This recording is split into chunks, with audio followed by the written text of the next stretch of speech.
I just found out that my dad, who has neglected me, isn't my bio dad. So I'm Brian, 25 years old, and I've always had this rocky relationship with my dad, Tyrone. He was never really there for me, you know. Missed my soccer games, forgot birthdays, never cared about my school achievements. You get the picture. We were more like distant roommates than father and son. A few months ago, my mom, Nancy, and I were cleaning out the attic. We were knee-deep in dust and old boxes when I stumbled across this old, beaten-up shoebox. Curiosity got the better of me, so I opened it. Inside, I found a bunch of old letters and photographs, some of which were of my mom with a guy I didn't recognize. There was also a stack of documents that looked official: birth certificates, marriage certificates, and then something that made my stomach drop. It was a DNA test result. The test wasn't recent. It was dated back to when I was born. My mom's name was on it, but the father's name. It wasn't Tyrone. It was some guy named James. I couldn't believe it. My hands were shaking, and I felt like I was going to puke. I confronted my mom right there in the attic. She looked like she'd seen a ghost when I showed her the documents. "Brian, I can explain," she said, her voice trembling. Turns out my mom had a brief fling with this James guy before she met Tyrone. When she found out she was pregnant, she wasn't sure who the father was. But Tyrone was in love with her and promised to raise me as his own, regardless of the paternity.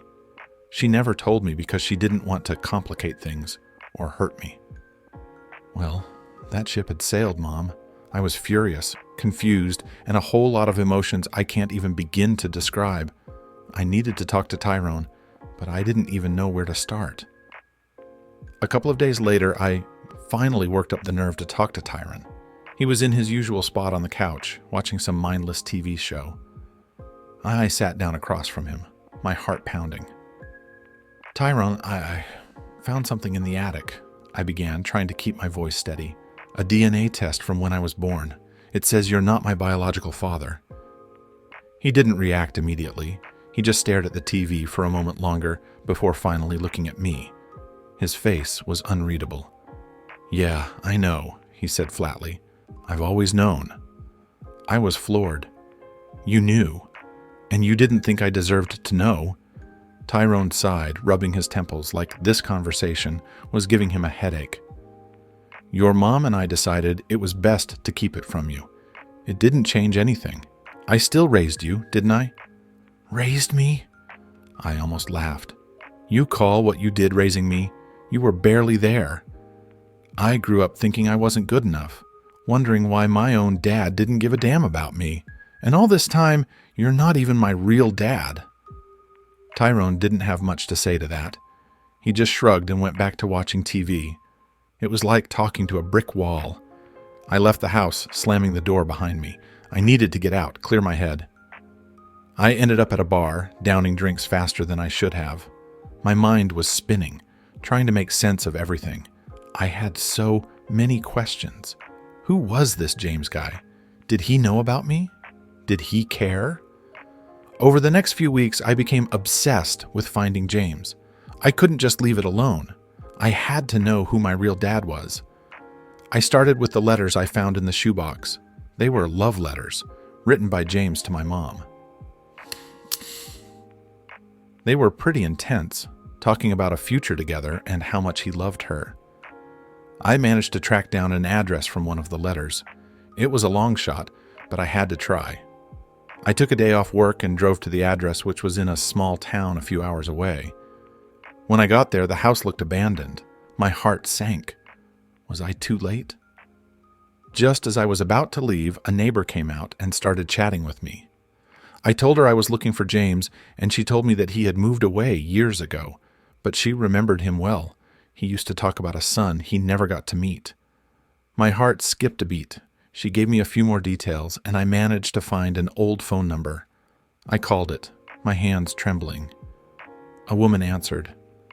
I asked for James, and after a long pause, she told me he had passed away a couple of years ago.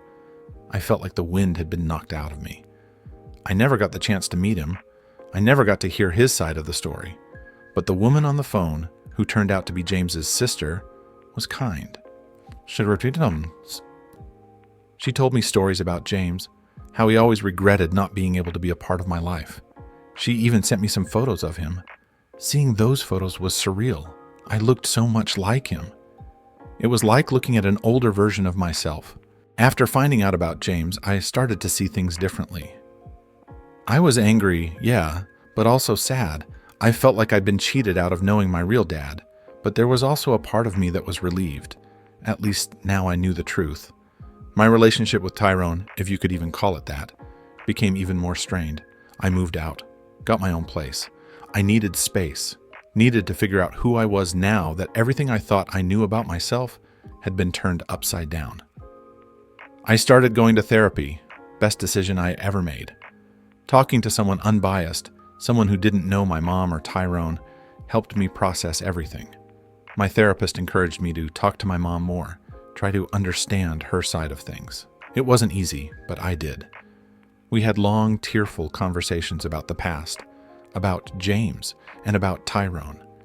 She admitted she made mistakes, that she should have told me the truth from the beginning. But she also told me that Tyrone did love me in his own way. He just didn't know how to show it. It was hard to accept, but I tried.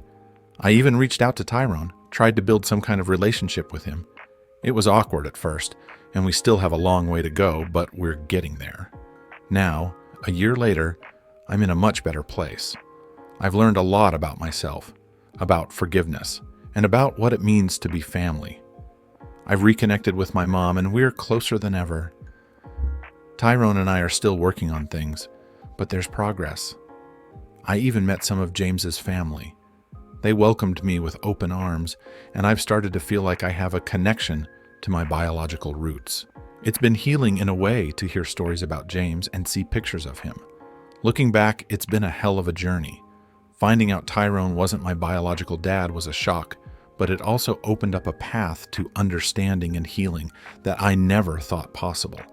I wouldn't say everything's perfect now, far from it, but I'm learning to accept the messy, complicated reality of my life. So yeah, that's my story. If you're dealing with family secrets or feeling disconnected from your roots, just know you're not alone. It's tough, but you can get through it. And sometimes the truth, no matter how painful, is the first step to finding peace.